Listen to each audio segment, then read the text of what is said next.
Good morning student.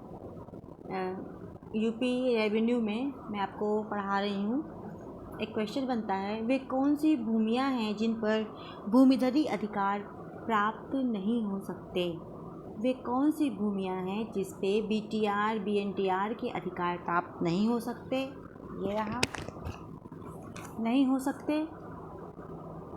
साथ में या सार्वजनिक उपयोग की भूमियाँ कौन सी हैं, उल्लेख की। दो क्वेश्चन दो तरह से आ सकता है। इसका आंसर आप कैसे लिखेंगे।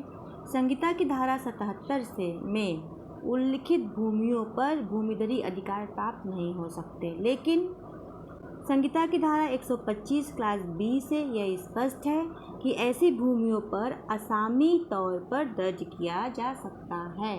ठीक है, भूमिधरी अधिकार तो प्राप्त नहीं होंगे 77 की भूमि पर, लेकिन असामी के तौर पर उस पर 125 बी के तहत हम दर्ज हो सकते हैं। गांव सभा बनाम रामकरण सिंह 1981 आरडी के बाद में सार्वजनिक उपयोग की भूमियों पर केवल असामी के अधिकार प्राप्त हो सकते हैं।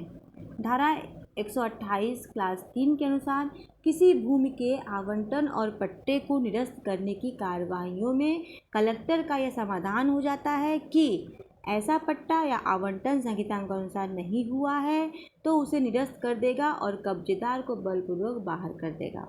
ऐसा पट्टा या आवंटन वैध है, ऐसे व्यक्ति को बीएनटीआर के तौर पर दर्ज किया गया है तथा ऐसी भूमि धारा 77 के अंतर्गत आती है तो उसे क्या करेगा, उसे बीएनटीआर की जगह पे असामी दर्ज कर देगा। धारा 77 के अंतर्गत कौन कौन सी भूमियाँ हैं देख लीजिए। पहला ए से लेके आई तक आप लोगों को भूमियों का पैराग्राफ दिया गया है। मैं बताती हूँ कौन कौन सी भूमियाँ हैं। पहले ए में आता है खलिहान, गड्ढे, चारगाह, कब्रिस्तान और के लिए प्रयुक्त भूमियाँ। इस पे अधिकार नहीं दिया सकता है असामी को भी। भूमि बी है, भूमि जो बी पैराग्राफ में उसमें जिस पर पानी हो जाए, सिंघाड़ा के बोने काम आए या अन्य उपज का काम आए, इस पे असामी को दिया जा सकता है खेती करने के लिए। भूमि जो नदी तल में स्थित हो, आकस्मिक और यदाकदा ही खेती के लिए किया जाता है, उसमें दिया जा सकता है। स्थान परिवर्तित हो जाए, ऐसे भूभाग जिन्हें राज्य सरकार इस सूची द्वारा निर्दिष्ट कर दे। भूमि जिस पर टोंगिया वन लगाए जाएं, बाग भूमि जो धारा 59 के अधीन आती हो।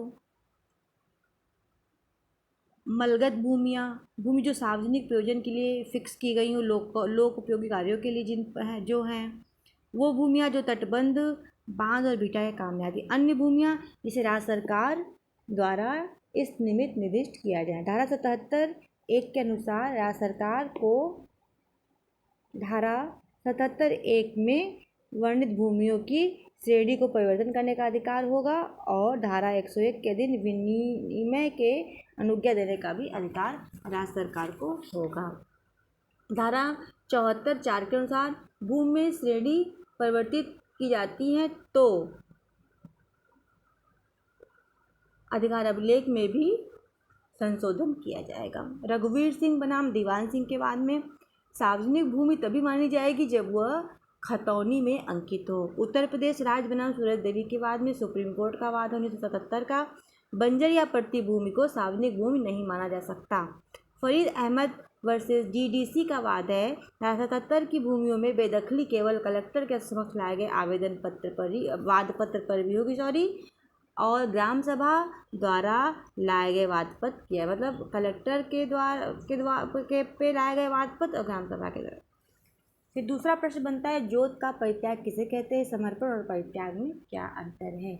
परित्याग से तात्पर्य किसी भूमि से पूर्णतः हट जाना, उसके लिए सब ख्यालों को छोड़ देना।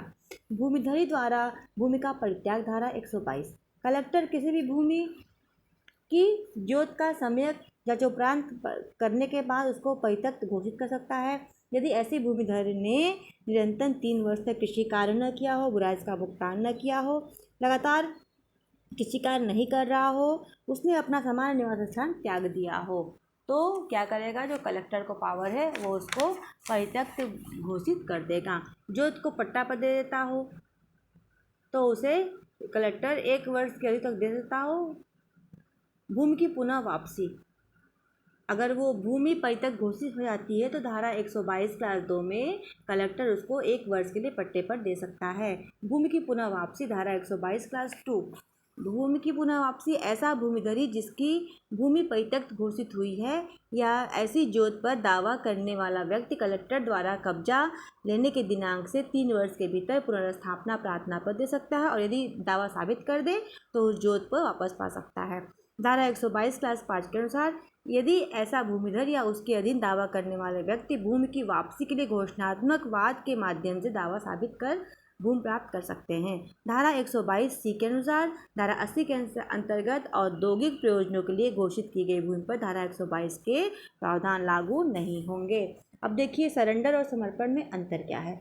जोत के समर्पण का प्रावधान संहिता की धारा 118 और 121 में दिया गया है।